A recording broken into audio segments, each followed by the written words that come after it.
guys, welcome back to my channel. So today I'm going to be talking about my top 5 bronzers that are not going to turn you orange. And last week I did a top 5 on Friday, and I was toying with the idea of maybe making this a series and doing top 5s every Friday. And I got an overwhelmingly positive response from all of you in the comments saying you would love that idea. And I also got a ton of awesome suggestions about what I should call the series, like Fab 5 Fridays or Friday Favorites or Top 5 Fridays. And what I decided to go with, a few of you had suggested this and it really made sense to me, is just the Friday 5. Because that way I'm not necessarily calling it favorites or top 5s, and I can actually do bottom 5s with this. I'm pretty much unlimited as far as that goes. So the name is just a little bit more all-encompassing. So I really love that. So it's going to be the Friday 5 going forward. And today's idea actually came from one of you guys as well. And I just absolutely love this suggestion because I almost never talk about bronzers, but it's a product that I use pretty often, especially now going into the spring and summer. And all of these bronzers that I'm going to show you today are at various different price points, from drugstore all the way through high end, and they're also very similar in color. So I'll show you that at the end. I'll do swatches of all of them next to each other so you can really compare what they look like together. But I tend to just go for the same kind of bronzer, which is more of a neutral to almost like slightly pink toned cooler bronzer,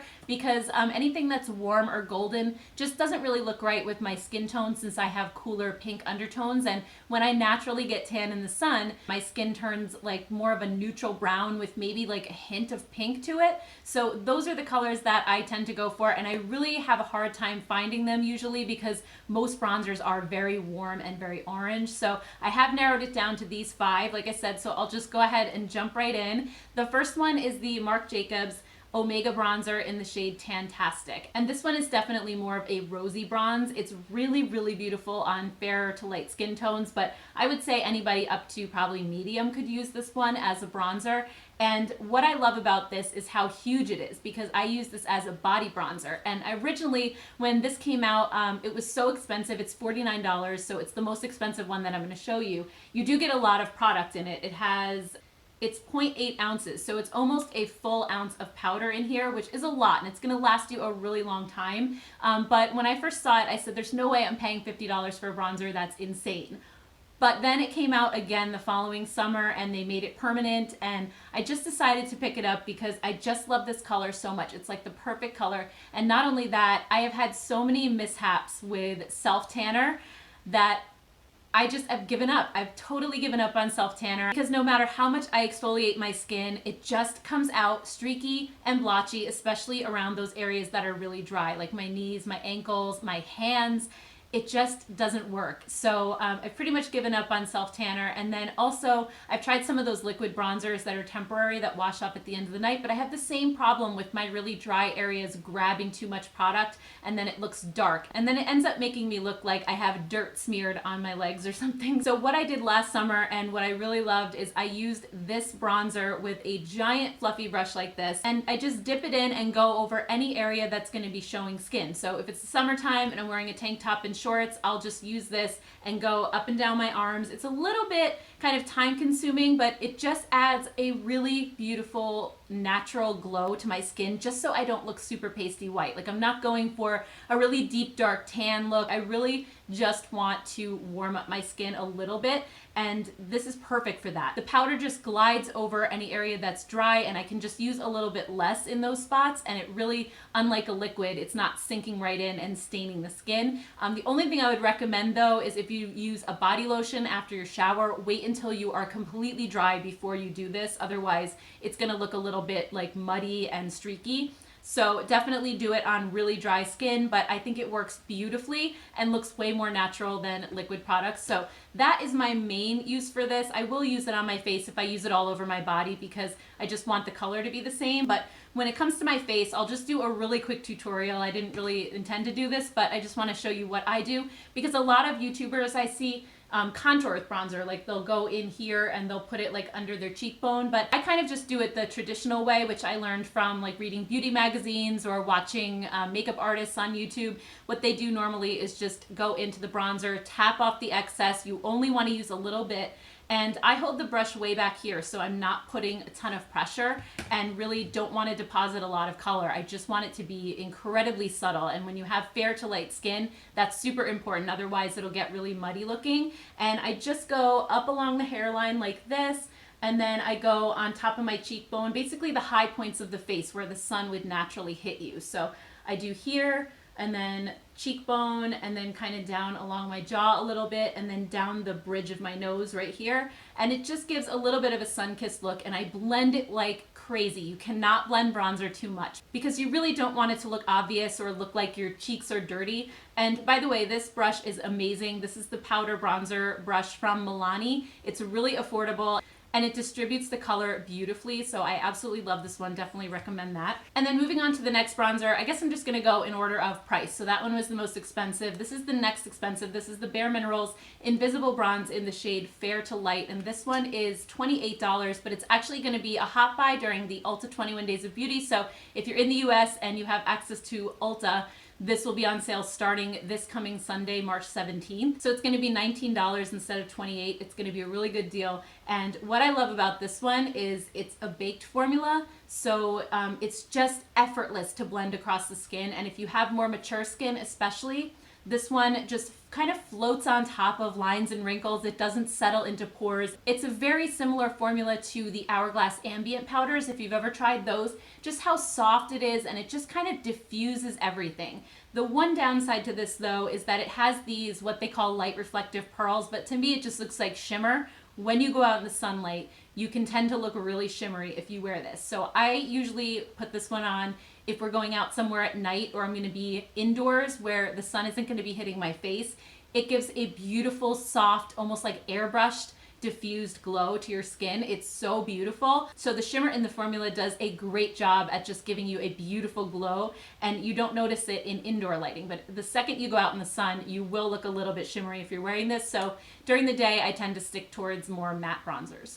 And then next up we have the Balms Take Home the Bronze in the shade Oliver. This is the lightest shade, and this one retails for $17.50, but I bought this during their 50% off sale that they have a few times a year. So I definitely recommend waiting for that, because then it's pretty much like the cost of a drugstore bronzer.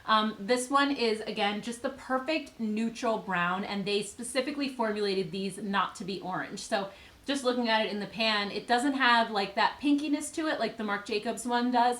And I just love the Balms powder formulas in general. Their blushes are fantastic. So I do use this one a lot because it's the perfect color and a really, really nice formula as well. And then of course it wouldn't be a bronzer video without mentioning the Butter Bronzer from Physicians Formula. This one is a classic. I feel like almost everybody probably has this in their collection already, but this one is the shade Bronzer, and I do have the light bronze one, but that one I feel like is a little bit warmer. This one is, again, just the perfect neutral brown for my skin tone. I absolutely love it. It's a matte bronzer as well, and it has a really unique kind of buttery, velvety texture, but it blends so nicely on your skin without turning muddy. It's just beautiful. The only thing I will say is that this one has a super strong smell. So even when it's completely closed in my bronzer drawer, when I open the drawer, I can still smell this. It's just really, really potent.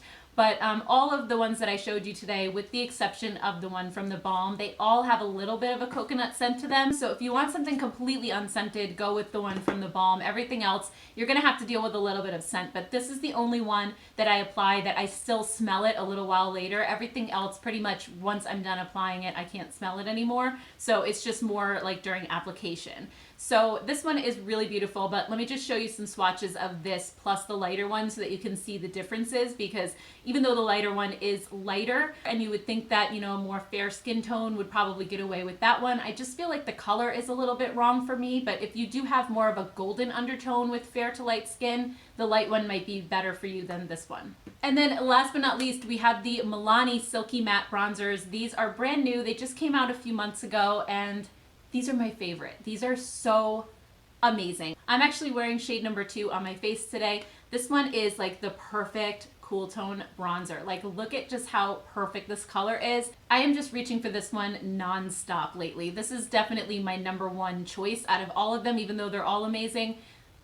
This one is just so good. And I do have shade number 1 as well. This one is a little like hint warmer, not really, but just slightly. Like you can see this one's definitely more on the cool side, but this one is a little bit lighter. So again, kind of like with the Physicians Formula, let me just put up swatches of these two. You can see that number one is just like a hint warmer or maybe a little more golden. It's still not orange or anything like that, but I think if you have a warmer undertone and you don't have that pink in your skin like I do, number one would probably work great for you. This one is just way more cool tone. So I think if you have golden undertones, this would clash with you. This one would probably work a lot better. But for me, this one is perfect. And you could also even use this to contour with because it's almost the color of a contour powder. But I just absolutely love it. I just think it's so natural looking and they just glide across the skin so effortlessly. And they're just so silky and blendable that there's like almost no chance that you can mess this up. It's really awesome.